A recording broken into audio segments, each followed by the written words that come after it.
Welcome to the podcast series, Small Business Survival Conversations.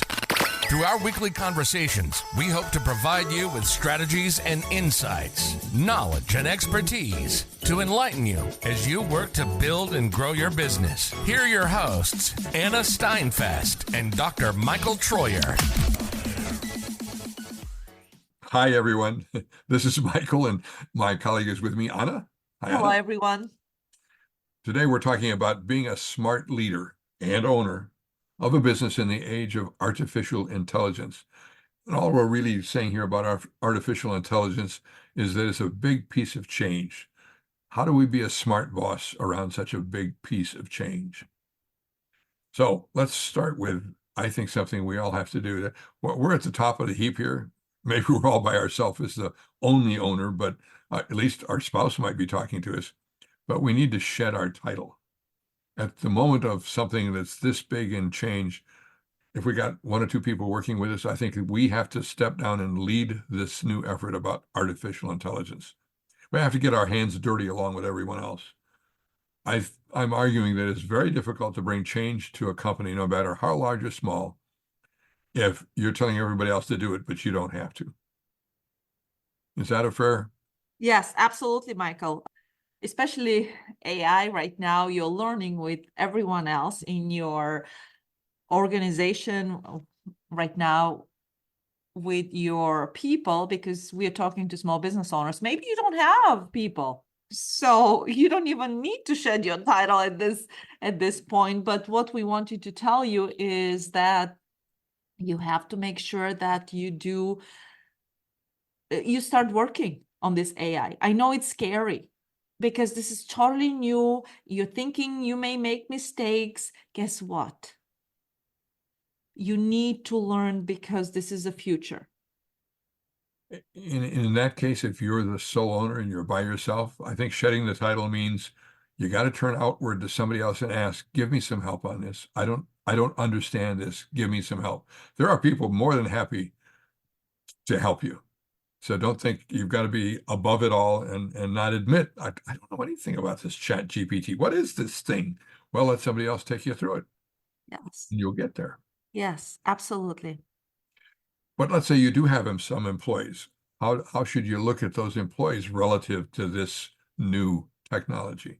Well, Michael, I mean, number one, we suggest that you have to have some policies in place with the AI and go and research, because what will happen is a lot of the employees, because they maybe know already how to utilize AI, and they can go and start asking ChatGPT, Gemini, all these platforms for assistance. But what they may do is put some of your IP right into that system, and this is dangerous. So you have to make sure that you put some limitations, what they can and cannot do. I mean, if you have to talk to your attorney, because right now it's still so new, there is no regulations on the market. And imagine if some of your trade secrets are exposed through these channels, that's very, very dangerous. So you have to be very cautious, and you have to make sure that you put parameters for your employees.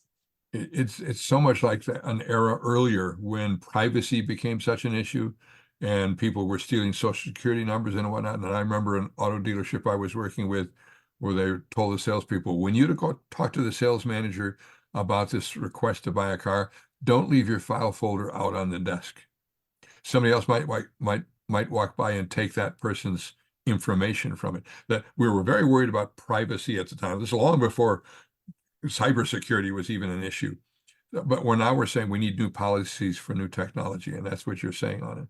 Absolutely. I mean, it's crucial. I mean, you better be protective, because you don't know, because again, there's no regulations. You don't even know what is happening with that particular information you put on the system. Another piece I want to stress on this, looking at your people, is that when something new and this dramatically new comes about, people get scared. So look at your employees as people. People easily get scared, even though they're your employees. So be understanding of that fear they have. Am I going to lose my job because you've just brought in this chat GPT to do some things I used to do? you can reassure them, we're going to create as many jobs as we change and replace that job with artificial intelligence. We're still going to create other jobs. We need people to think things through. So understand their fear and then talk to them. Don't hope that they aren't fearful, because they are. Oh, I know, Michael, but from the business owner perspective, now you have to make sure that you think efficiency Mhm. and saving money. So when you hire people, you make sure that you hire people ready to adapt change fast. Mhm. That's the skill set you want. And make sure that you hire people more for their attitude, because as you can see right now, you can give them the superpowers we've talked about, this technical expertise needed. And if they have positive nature, if they're upbeat, guess what? You'll be happier. So when you select your people, make sure that you go for emotional chemistry, not just technical, because technical, as you can see, you can add the technical skills to that. You just pointed out to me, though, another issue here that we have to think about. If I started a business 5 years ago and I have an administrative assistant, that person's a little older, let's say, maybe they're in their 50s. This technology is scary to them. So they're the ones I have to nurture. But I'm going to be hiring young people out of college who were born with a phone stuck in one hand. They don't even know what world was like without a smartphone in their hand. So they're going to buy right into this and jump ahead. So we've got some who are there, and we're going to hire them because they're there. They understand artificial intelligence, and we got a group that we have to nurture a little bit, because they were scared by earlier change, let alone this one. Now let's move on to trusting your employees as another part of the role you play as owner. Um, this is universal, Michael. You know, when you trust your employees and you don't micromanage them. Oh, once upon a time, I had a manager who was a micromanager. Wow. First of all, it slows your speed. Yep. Now, if you hire this employee, you have to make sure that you empower them, you trust them. Don't micromanage. Make sure that you put milestones for you to check in, but don't just go and micromanage every single thing. First of all, it takes time from your own day, and it slows the process altogether for the whole organization. And now we're back to this, in my mind, age differentiation. So if you're a relatively young entrepreneur, I suspect you're going to be prone to micromanage because you think you've got a handle on all of this. If you're a person running a business and you're in your 40s, 50s, 60s, maybe, you need to turn around and realize you can learn from your employee, and you need to open yourself up to that because they're further ahead on this technology than you are. There's nothing wrong with an owner looking at an employee and saying, I don't understand this. Can you show me? You've helped the employee feel good about where they are, and you've saved some time by learning from them. Michael, this reminds me a tip: hire people smarter than you are. Yes. A lot of times, managers, owners, they're scared. Well, not owners, I should say, more of a manager's mentality. They are scared to hire people smarter than they are because they think that they'll get their job. No, you hire people smarter than you are because they will make you look good. And you just get away from their path. They will show you and they will make you brilliant. So don't be scared to hire people smarter than you are. And part of that smarts of being smarter than you might be that they learn easier or quicker than you. So give them room to learn, and then tell them they have to go back and teach you. Absolutely. Yes, I really believe in that. Hire people smarter than you. It's the best thing you can do to grow your business. What about communication in this world of change that we're looking at? You have to communicate a lot all the time. And when we say communication, just like even if it's 5 minutes, check in and communicate what's happening, what's going on. You do that instead of all these annual appraisal reviews. Yeah. Don't wait, especially if you have employees, for annual check-in, because you know what? Right now, everything is moving so fast that you don't even you don't have a chance to stop and think, or just wait once a year to communicate to your employee how did they do or what is going on. Communicate. Less communication often leads to employees presuming or assuming, and usually what they presume or assume is worse than reality. So by not saying something, you're making it worse. Mhm. So if they're concerned with this introduction of technology to the business, or I can't help but use the example of more recently, in the world here, we've had a royal family face some difficulties with health. They chose not to say anything because they're supposed to be above having health issues, I suspect. What they've led to is incredible speculation about what's going on. I don't think it helped them. I think they should have been out there as quickly as they could, because everybody's presumed and assumed much worse. That's not good, but much worse. They assume much worse than it was. And I've seen that again in organizations. And Michael, I think that's where we jumped right into the give them useful feedback and see constructive feedback also for yourself.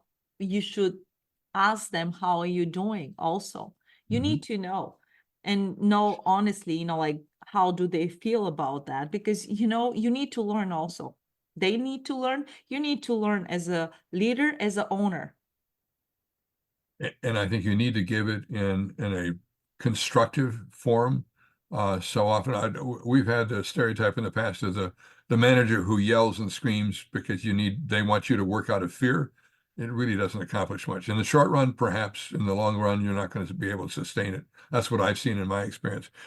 So if your feedback doesn't teach, then it really has no value, because nobody's learning from it if you put them on the defensive. So don't scold them, teach them. Yes. And then let them ask you questions. And make sure that you hold everyone accountable. Yes. Because if you don't hold them accountable, you're out of luck. And things go on that you never see that hurt you. Yes. You have to measure their performance. They need to know where they stand. And guess what? If they hit it, celebrate their accomplishment. That's extremely, extremely important. And recognize them, because a lot of people like recognition. Now you have to know your people, because some people don't like public recognition, Michael. Yep. No, they may be asked just for a gift card. That's it. Individual gift card. Or just stop by me in my little cubicle and tell me I did well, and don't involve everybody else. Some prefer that. Yes. Understand the definition of communication is two ways. You tell somebody something, and then you need them to tell you something back. It has to go both ways, or they have to understand what you told them. And so you need to ask, do you understand what I just said? If we have a big challenge in organizations and businesses beyond the introduction of change like artificial intelligence, it's communication. It still isn't where it needs to be. That's why we've stressed it so much today. Absolutely, Michael. So that is pretty much, I think, the smart leadership and ownership in the age of AI. Thank you, everyone. You've been listening to the Small Business Survival Conversation podcast. Make sure to like, rate, and review the show. And don't forget to join us next week for another episode. In the meantime, hook up with us on our Facebook group at Small Business Survival Tools and Tips. Till next time, thank you for listening.